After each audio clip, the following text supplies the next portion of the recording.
ஆண்டவர் இயேசு கிறிஸ்துவின் நாமத்தில் அன்பின் வாழ்த்துக்கள்.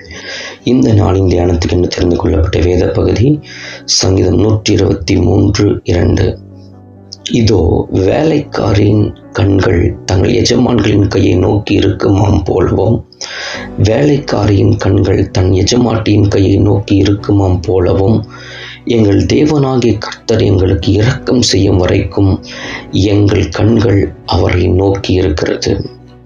எனக்கு அன்பான தேவனுடைய பிள்ளைகளே, நம்முடைய கண்கள் எப்பொழுதும் தேவனை நோக்கி இருக்க வேண்டும் என்று இந்த சங்கீதம் நமக்கு சொல்லுகிறது. முதலாவது வசனம் சொல்வது, பரலோகத்தில் வாசமாய் இருக்கிறவரே, உம்மிடத்திற்கு என் கண்களை ஏறெடுக்கிறேன். எப்படி நம் கண்களை ஏறெடுக்க வேண்டும் என்று இந்த சங்கீதம் கற்றுக் கொடுக்கிறது என்று சொன்னால், ஒரு வேலைக்காரன் கண்கள் எப்பொழுது எஜமான் கையை நோக்கி இருக்குமா? ஒரு வேலை செய்கிறோன்னா, நம்ம வேலை செய்கிற வீட்டில் எஜமானுடைய கைகளை எப்பொழுது நோக்கி இருக்கும்? எப்போ அவங்க கரத்துலேருந்து நமக்கு ஒத்தாசை வரும், எப்போ அங்கேருந்து நமக்கு ஊதியம் கிடைக்கும், அங்கேருந்து எப்பொழுது நமக்கு இரக்கம் கிடைக்கும், எப்பொழுது நமக்கு எல்லா தேவைகள் அங்கேருந்து கிடைக்கும் என்று ஒரு வேலைக்காரனை போல, வேலைக்காரியை போல நம்முடைய கண்கள் தேவாதி தேவனை நோக்கி எதிர்பார்த்து எப்பொழுது நம்முடைய கண்கள் அவருக்கு நேராக ஏறெடுக்க வேண்டும். சங்கீதம் 121:1 சொல்லுகிறது, எனக்கு ஒத்தாசை வரும் பர்வதங்களுக்கு நேராக என் கண்களை ஏறெடுக்கிறேன். நம்முடைய கண்கள் எப்பொழுதும் தேவனை நோக்கியே காத்திருக்க வேண்டும். அது எதுவரைக்கும்? எங்கள் தேவனாகிய கர்த்தர் எங்களுக்கு இரக்கம் செய்கிற வரைக்கும் எங்கள் கண்கள் அவரை நோக்கி இருக்கிறது. எனக்கு அன்பான தேவனுடைய பிள்ளைகளே, இன்னைக்கு ஜனங்க பார்க்குறோம், மனிதருடைய தயவுக்கு ஏங்குகிறாங்க. பணத்தை கொடுக்கிறவர்களுக்கு பேங்க்கில் உறவினர்கள் வேற எங்கே யாரோ ஒரு கண்ணில் இரக்கம் கிடைக்காம எதிர்பார்த்து காத்து கொண்டு இருக்கிறாங்க. நமக்கு முதலாவது இரக்கத்தை உண்டாக்குகிறவர் கர்த்தர் தான். என அவர் இரக்கத்தில் ஐஸ்வர்யம் உள்ள தேவனாய் இருக்கிறார். சங்கீதம் 27:8 சொல்லி, என் முகத்தை தேடுங்கள்னு கர்த்தர், அவருடைய முகத்தை நாம் நோக்கி தேடும்போது நிச்சயமாய் கர்த்தர் வெளிப்படுவதற்கு வல்லமையுள்ளவராய் இருக்கிறார். சங்கீதம் 34:5 சொல்லுகிறது, அவர்கள் அவரை நோக்கி பார்த்து பிரகாசம் அடைந்தார்கள், அவர்கள் முகம் வெட்கப்படலை.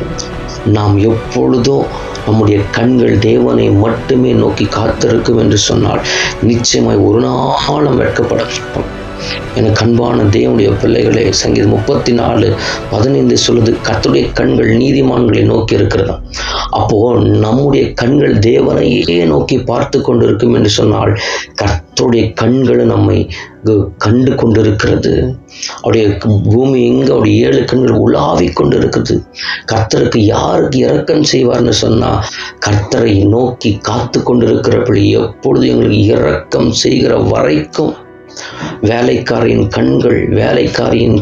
கண்கள் எப்பொழுது இரக்கம் கிடைக்கும் என்று எப்படி நோக்கி காத்திருக்கிறார்களோ, எங்கள் கண்களும் எப்பொழுது இடைவிடாமல் அவரை நோக்கி காத்திருக்கும் போது நிச்சயமாகவே கர்த்தர் இரக்கம் செய்வதற்கு வல்லமையுள்ளவராய் இருக்கிறார். மனிதர் கண்களில் தயவை உண்டாக்குவதற்கு நம் தேவன் வல்லமையுள்ளவராய் இருக்கிறார். சங்கீதம் 123:3 சொல்லுகிறது, எங்களுக்கு இரங்கும் கர்த்தாவே, எங்களுக்கு இரங்கும், நிந்தனையினால் மிகவும் நிறைந்திருக்கிறோம். சுகஜீவிகளுடைய நிந்தனையினாலும் அகங்காரிகளுடைய இகழ்ச்சியினாலும் எங்கள் ஆத்மா மிகவும் நிறைந்திருக்கிறது. அப்போ நமக்கு தேவன் இறங்கணும் என்று சொன்னால் எங்கள் கண்கள் தேவனை நோக்கி எப்பொழுது நோக்க வேண்டும். தேவனை நோக்கி காத்திருக்கும் போது, தேவனையே நம் கண்கள் நோக்கி இருக்கும்போது நிச்சயமாகவே கர்த்தர் நமக்கு இரக்கம் செய்து பெரிய மீட்பை உண்டாக்குவதற்கு வல்லமையுள்ளவராக இருக்கிறார். ஜெபிக்கலாம். சர்வ வல்லமையில் அன்பின் பரலோக பிதாவே, அப்பா பிதாவே, இயேசு நாமத்தில் நம்முடைய வருகிறோம். இந்த காலை வேளையில் தகப்பனே, எங்களோடு கூட நீங்கள் பேசின வார்த்தைகளுக்காக நன்றி செலுத்துகிறோம். வேலைக்காரியின் கண்கள் ஆண்டவர் எஜமான்களின் கையை நோக்கி இருக்கிறது போல, வேலைக்காரியின் கைகள் ஆண்டவர் எஜமாட்டியை நோக்கி இருக்கிறது போல, எங்களுக்கு இரக்கம் செய்கிற வரைக்கும் எங்கள் கண்கள் உண்மையே நோக்கி இருக்கிறது ஆண்டவரே. ஒரு நாள் ஆண்டவரை நாங்கள் உண்மை விட்டு உலகத்தின் மனிதர்களை நாங்கள் எதிர்பார்த்து காத்திருப்போம் என்று சொன்னால் ஒரு விஷயம் தயவாய் மன்னித்து இன்று முதல் ஒரு தீர்மானத்தை எங்களுக்கு இரக்கம் செய்கிற வரைக்கும் எங்கள் கண்கள் உம்மை விட்டு ஆண்டவரே விலகாதபடி எப்பொழுது உண்மையே நோக்கி இருக்க கர்த்தர் உதவி செய்யுங்க, ஆசீர்வதிங்க. பலப்படி இயேசுவின் நாமத்தில் பிதாவே, ஆமென்.